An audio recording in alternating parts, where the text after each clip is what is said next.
Un jour comme les autres au krach des Chevaliers, tenu par les rebelles. Ici, les bombardements sont quotidiens et les morts se comptent par dizaines. Le château fort, qui date du temps des croisades, est un enjeu stratégique car la citadelle permet de contrôler toute la région.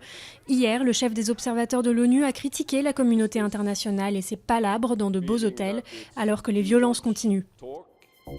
Un désastre créé par l'homme et pas seulement dû au séisme et au tsunami. La commission d'enquête parlementaire sur l'accident de Fukushima est sévère pour le gouvernement nippon et l'opérateur TEPCO. Elle pointe notamment des retards dans les travaux antisismiques et les mesures contre les tsunamis, retards dont TEPCO était parfaitement conscient. Après la vague de suicides chez France Télécom, l'ex-PDG a été mis en examen pour harcèlement moral, une première en France. L'ancien DRH et l'ancien numéro 2 sont également convoqués chez le juge. Entre 2008 et 2009, l'opérateur téléphonique avait dû faire face à une trentaine de suicides après un plan de restructuration. C'était une promesse de campagne de François Hollande. Le décret sur l'encadrement des loyers est prêt. Il concernera 41 agglomérations, dont Paris, Lyon ou Marseille.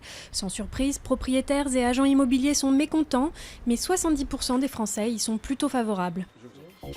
Des concerts et des feux d'artifice un peu partout en Algérie pour célébrer un anniversaire historique.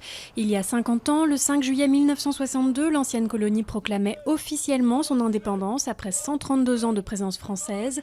Mais les festivités ne peuvent effacer une décennie de guerre civile, une économie au ralenti et un chômage de plus de 20% chez les jeunes.